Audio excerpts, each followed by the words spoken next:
Hola a todos y muchas gracias por visitar este canal. Mi nombre es Javier Mesa, yo soy arquitecto de soluciones cloud. En esta oportunidad les compartiré una pequeña presentación acerca de un tema muy importante, la seguridad en la nube. ¿Y esto por qué? ¿Por qué este tema es importante? Pues porque hoy en día vemos muchas más compañías adoptando el camino hacia la nube y esto ha generado una nueva necesidad, la necesidad de asegurar los datos, las aplicaciones y los accesos a la nube.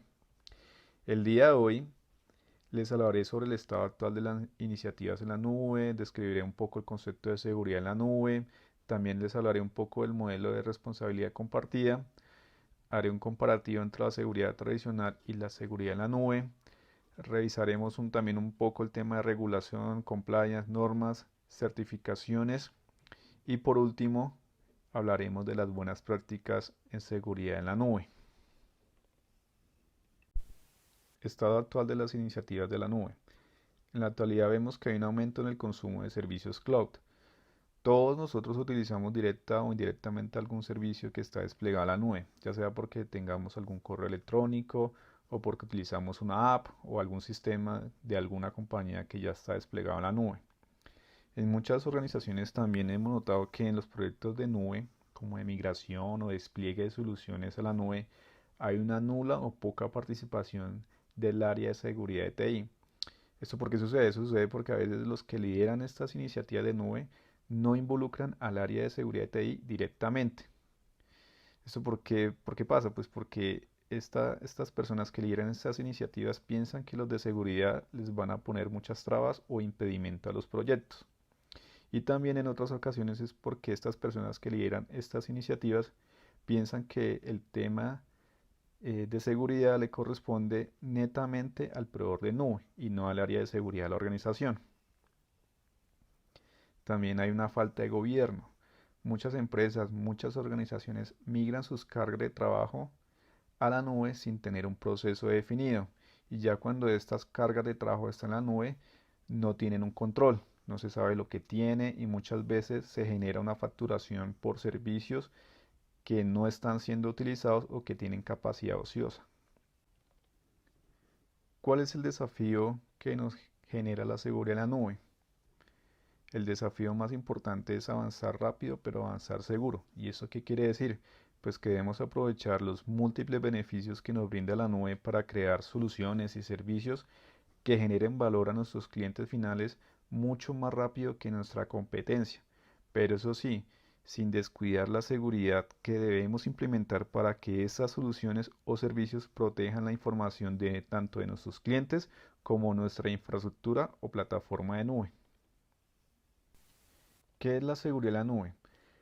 Como vemos en el slide, es una sumatoria. El primer elemento de esa sumatoria son esas políticas, son esos procesos y esos roles que debemos definir internamente dentro de la organización para proteger nuestros activos informáticos. Luego, a ese primer elemento que le sumamos las buenas prácticas. Las buenas prácticas que son recomendaciones, son controles, son configuraciones que nos hacen los proveedores de nube, entidades o consultoras especializadas en seguridad. Estos dos elementos nos ayudan a proteger ¿qué? Nos ayudan a proteger nuestros activos de TI desplegados en la nube, como servidores, aplicaciones, servicios, etcétera. La seguridad en la nube es compartida. En la nube hay tres modelos de servicios: infraestructura como servicio, plataforma como servicio y software como servicio. En el modelo de infraestructura como servicio, el cliente puede aprovisionar servidores, base de datos y otros recursos informáticos. Y sobre estos recursos informáticos, el cliente puede implementar y ejecutar software que él considere como sistemas operativos o aplicaciones.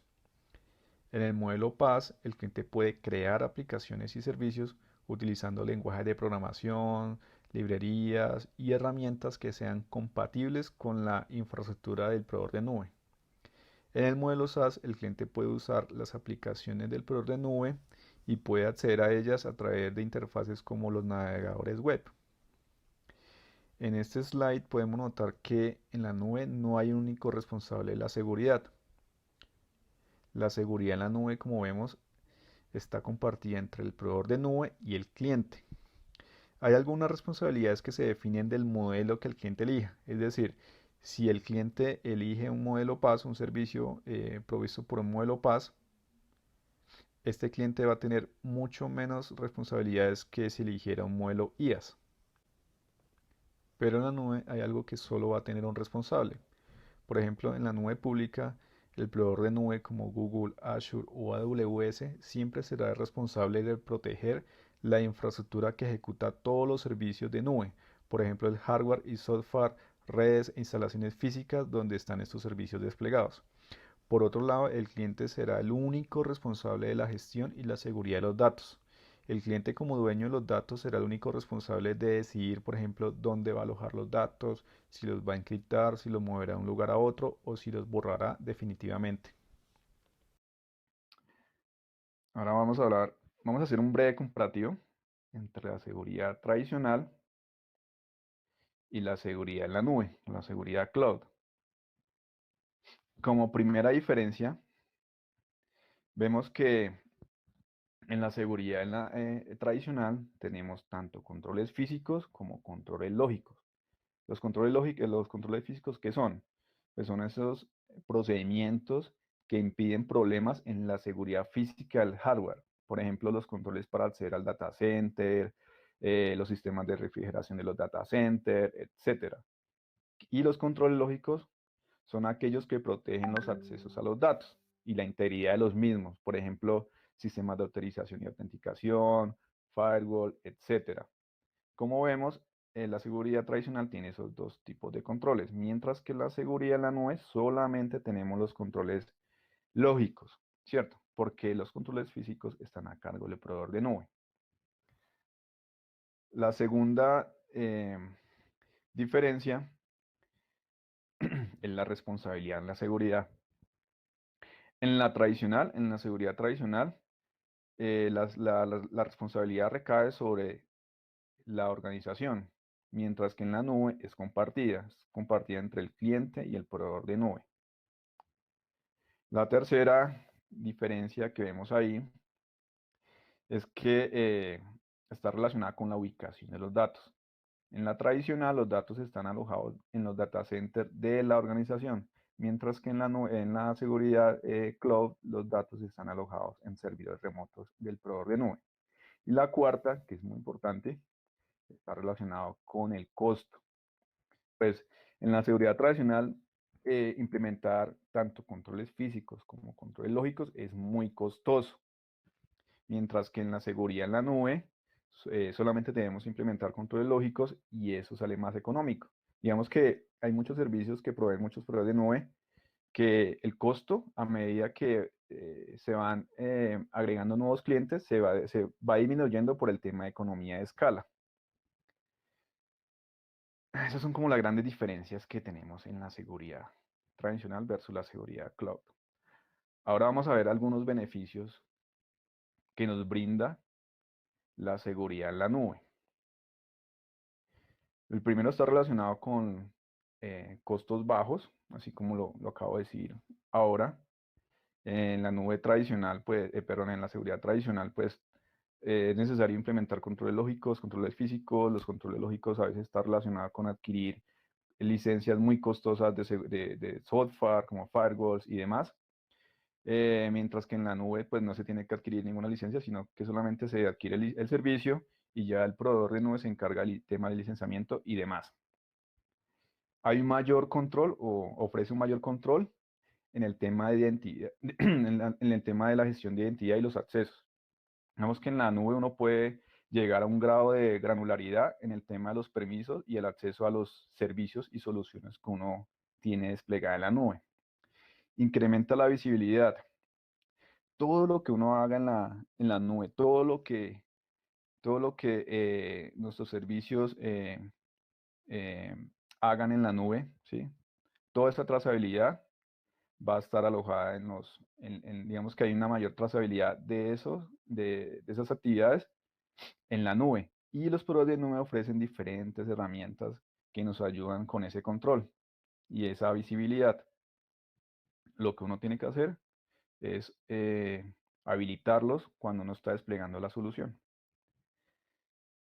La cuarta, el cuarto beneficio que quise traerles es que incrementa la escalabilidad, la disponibilidad y la resiliencia. ¿Eso qué significa? Pues que uno en la nube uno puede aprovisionar infraestructura a nivel mundial. Muchos proveedores de nube pública ya tienen infraestructura casi en todos los continentes, ¿sí? Entonces, uno puede manejar un grado de resiliencia, ¿sí? Habilitando o replicando sus servicios en otras partes del mundo. Herramientas para la automatización. La nube, los proveedores de nube nos ofrecen diferentes herramientas, servicios para poder hacer ese tipo de tareas como detección, prevención y recuperación ante un desastre, algún problema de seguridad y demás. Uno lo puede llegar a ese grado de automatización. Compliance. En este slide podemos ver algunas de las certificaciones, acreditaciones, regulaciones y marcos que cumplen algunas de las nubes públicas más conocidas como Google Cloud, Azure y AWS. Vemos que estas nubes cumplen con certificaciones muy importantes como por ejemplo la ISO 27001 y la PCI. La ISO 27001 certifica que estos proveedores de nube están implementando controles de administración de seguridad. Y la PCI, para los que no conozcan, es una certificación muy importante en el sector financiero y está relacionada con la implementación de normas y controles para la gestión de las tarjetas de crédito y débito. También vemos que cumplen con certificaciones específicas para la nube, como la ISO 27017. Esta certificación está relacionada con la implementación de controles de nube, o la certificación de Cloud Security Alliance, la CSA. También vemos que implementan marcos como el NIST o el marco del Center for Internet Security. En este punto me gustaría aclararles que a pesar de que los proveedores de nube cumplen con estas certificaciones, eso no quiere decir que si nosotros desplegamos una aplicación en la nube, esta aplicación automáticamente va a ser totalmente compliance. Esto es importante aclararlo en este punto porque yo debo implementar mis propios controles lógicos para garantizar que la aplicación que yo despliegue sea totalmente compliance. Ahora les voy a explicar o les voy a hablar de las buenas prácticas. En las buenas prácticas, pues las podemos agrupar en cinco áreas. La primera, la gestión de identidad y accesos. La segunda está relacionada con controles de detección. La tercera con protección a la infraestructura, la cuarta con la protección de los datos y la quinta está con la respuesta a incidentes. Vamos a hablar de cada una de ellas y ver qué es lo mínimo, digamos que lo que me recomiendan, lo mínimo que me recomiendan estas áreas que yo voy a implementar en mis servicios y en mis soluciones de la nube. Por ejemplo, en la gestión de usuarios. En la gestión de usuarios, en la gestión de identidad y accesos, lo primero que me recomiendan es que yo debo tener un orden, una organización de mis usuarios, mis roles y mis políticas. Uno en la nube, generalmente uno crea usuarios, ¿cierto? Y esos usuarios se recomiendan agruparlos. Por ejemplo, uno puede agrupar, crear un grupo para los usuarios administradores, crear otro grupo para los usuarios de seguridad y demás. Luego que se crean, se definen los grupos, se les debe asignar permisos y políticas. Por ejemplo, al grupo de usuarios de seguridad se les debe permitir acceder para revisar y analizar todo lo que pasa con los recursos en la nube, ¿cierto?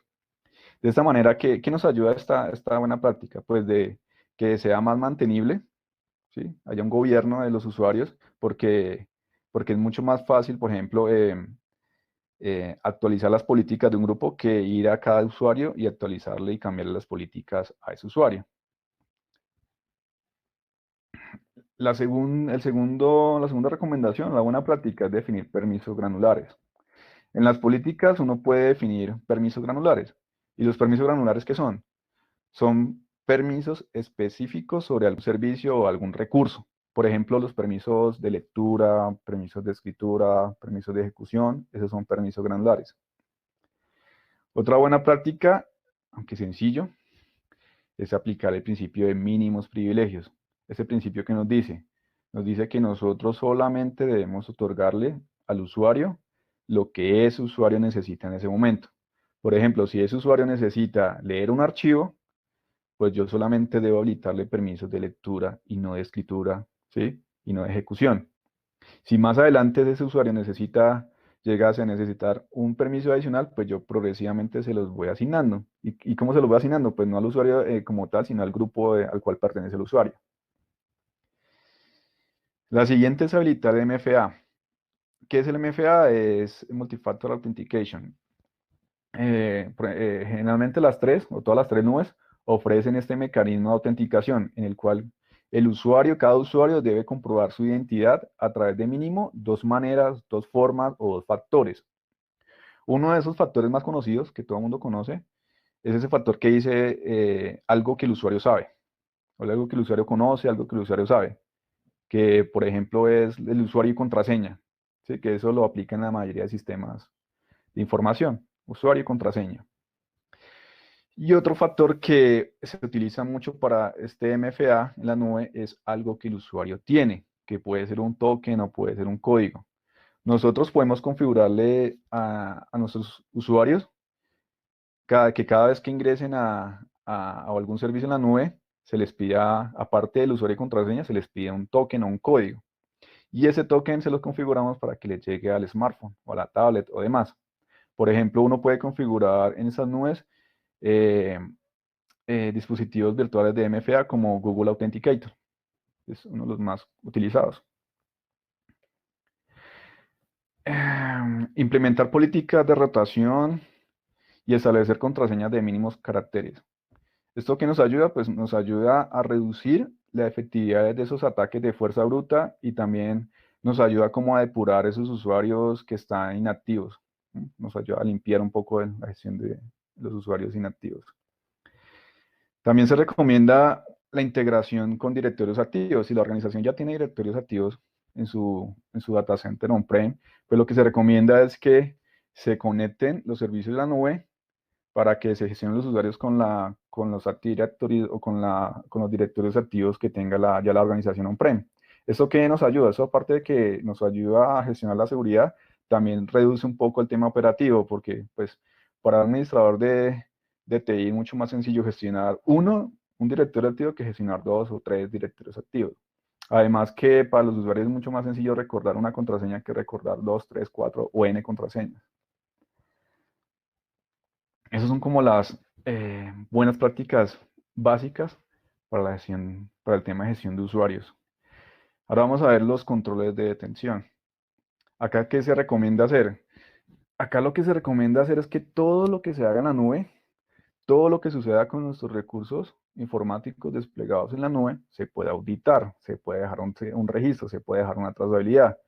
Y para esto debemos implementar logs sobre los servicios, habilitar el monitoreo continuo de los servicios. Generalmente estas dos recomendaciones son sencillas de implementar porque todos los proveedores de nube nos ayudan con esa tarea. ¿Sí? Todos los proveedores de nube ofrecen esos servicios. Solamente está bajo nuestra responsabilidad que cuando estemos aprovisionando ese servicio, le habilitemos el check sobre monitoreo, sobre trazabilidad, habilitemos esa opción de check. Adicional, se recomienda implementar dashboard utilizando herramientas del mismo proveedor de nube o de terceros que permitan ese monitoreo en tiempo real de nuestros recursos, de lo que está sucediendo en vivo de nuestros recursos informáticos. Y por último, está analizar los eventos. Eso es muy importante porque pues, de nada sirve registrar todo lo que pasa con nuestros recursos informáticos si no se toman acciones, o sea, si no se decide algo en pro de mejorar el rendimiento o la seguridad de nuestros servicios en la nube.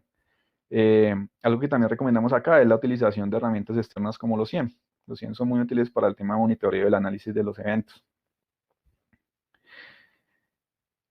Otra área de buenas prácticas es la protección de la infraestructura. ¿Qué recomendamos acá? Esto generalmente de la infraestructura, bueno, aquí vemos el concepto de Defense in Deep. Para los que no conozcan este concepto, pues este concepto habla de coordinar, de poder coordinar e implementar en capas estrategias para la mitigación de riesgos y poder proteger, digamos, el acceso a los datos. ¿Sí? Entonces aquí vemos que esto es como una especie como de, la analogía es como una especie como de cebolla, ¿cierto? Una cebolla cabezona en la cual tiene aquí capitas y cada capita implementa controles, ¿cierto? Y cada control que trata como de proteger, pues lo más importante que está en el centro, que son los datos. Entonces, pues la protección de la infraestructura pues aplica más que todo para cuando tengamos servicios en IaaS, ¿cierto? Que disponibilizamos servidores, almacenamiento y demás. También vemos que en la parte externa está la capa física, pues esto en la nube está bajo la responsabilidad del proveedor de nube. O sea, esto es responsable, no sé, si tenemos servicios en Google, en Azure, en AWS, pues la protección de esta capa externa está a cargo de ese proveedor. Luego para la red, pues si tenemos IaaS, pues ¿qué debemos hacer nosotros? ¿Qué es lo mínimo que debemos hacer?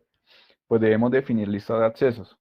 Es decir, si nosotros tenemos servidores en la nube, lo mínimo que nosotros debemos hacer es definir un grupito de reglas que permitan el acceso, por ejemplo, limitado desde ciertas IPs o desde ciertas subnet o desde ciertas redes. Por ejemplo, uno puede limitar el acceso desde máquinas desde nuestro data center on-prem hacia las máquinas en la nube. Para esto, pues, algo similar a lo que vimos en la gestión de usuarios es un principio de ofrecer los mínimos privilegios. Es decir, si mi servidor,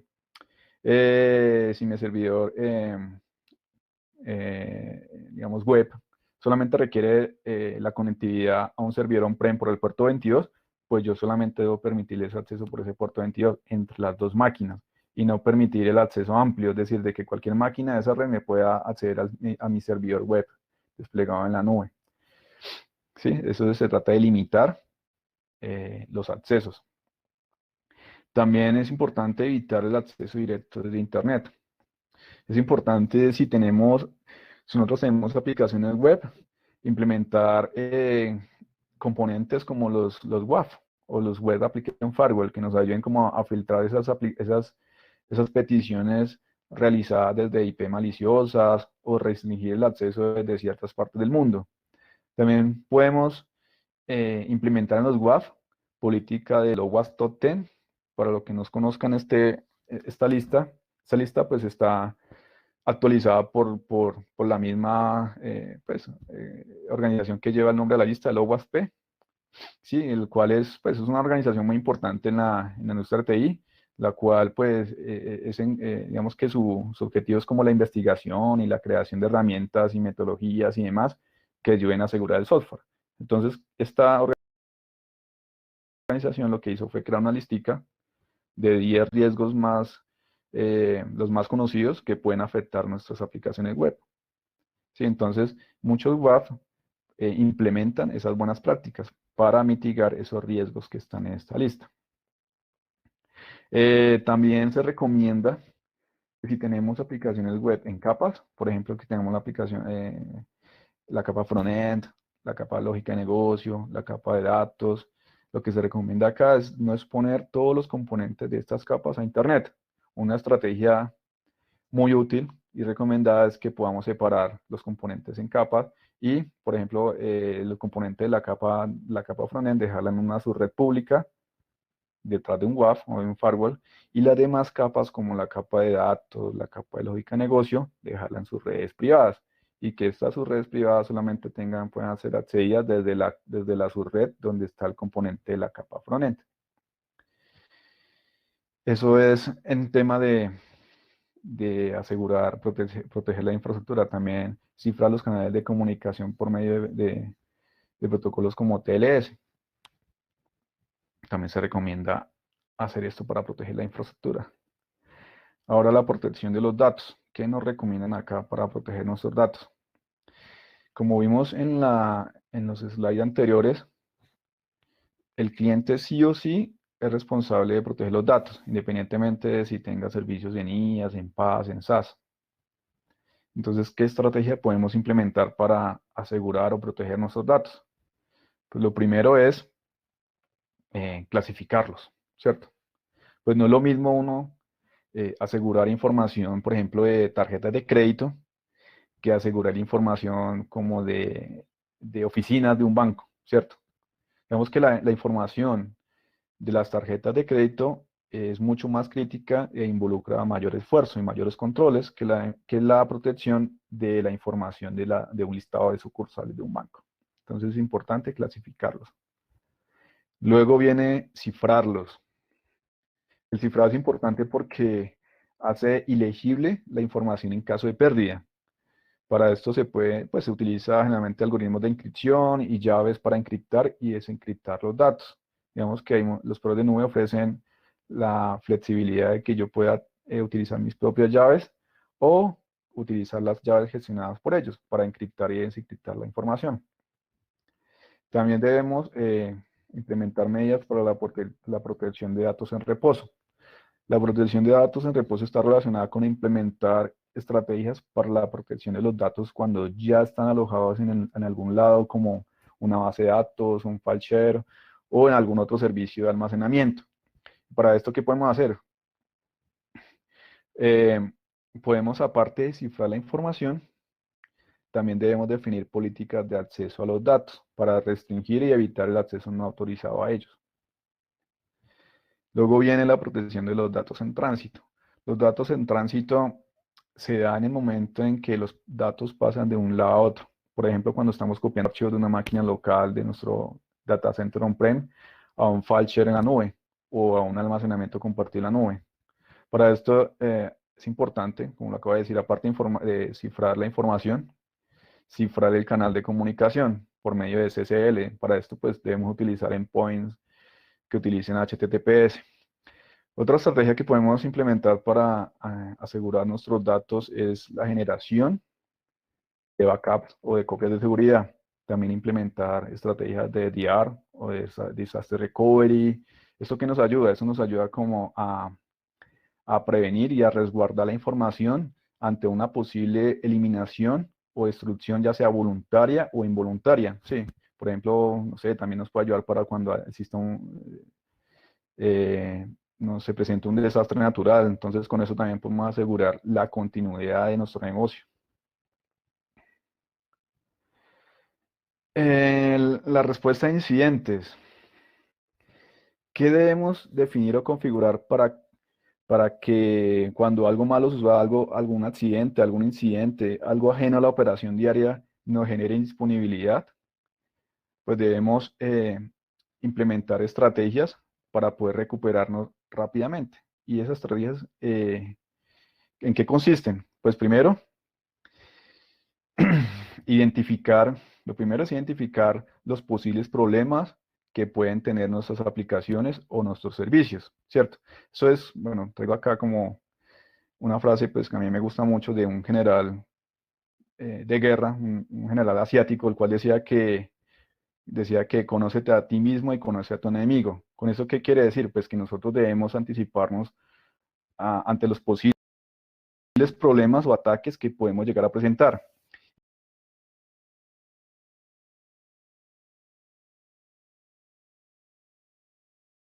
Debemos definir un proceso, ¿cierto? Un proceso con actividades y roles. ¿Para qué? Para que me ayude a remediar o a recuperarme ante un incidente que hayamos identificado previamente.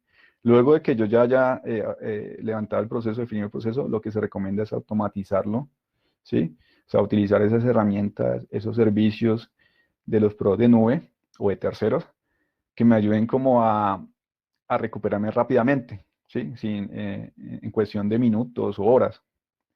Y finalmente, esto a veces no lo dejamos de un lado, es que este proceso automatizado lo podamos probar antes de que ocurra una tragedia, un incidente, ¿cierto?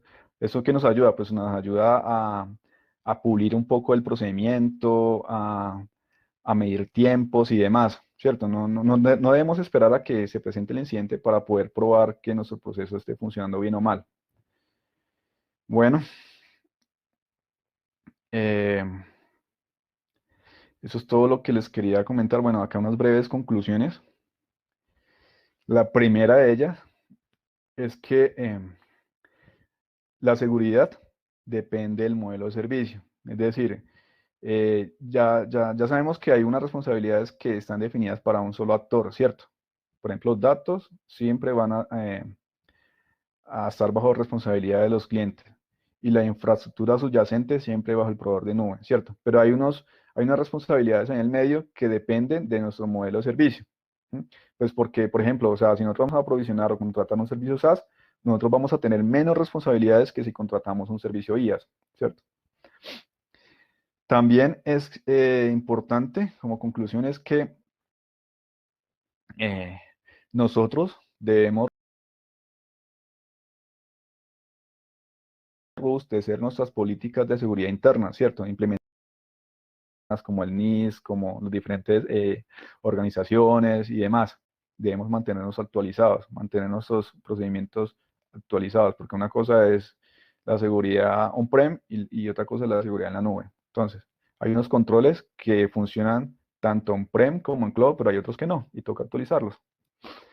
Eh, También es importante hacer assessment. Cuando ya tengamos soluciones en la nube, es importante realizar evaluaciones periódicas para analizar qué, pues analizar el compliance de nuestros activos y servicios configurados en la nube.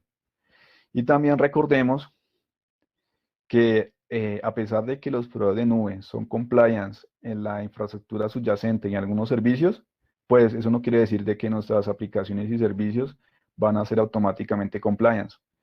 Está bajo nuestra responsabilidad implementar controles lógicos para que nuestras aplicaciones sean totalmente compliance. Bueno, eso era todo lo que les quería compartir en este video sobre seguridad en la nube y buenas prácticas. Espero que les haya aportado algo nuevo, les haya refrescado algo y por favor no olviden compartir este video. Gracias, chao.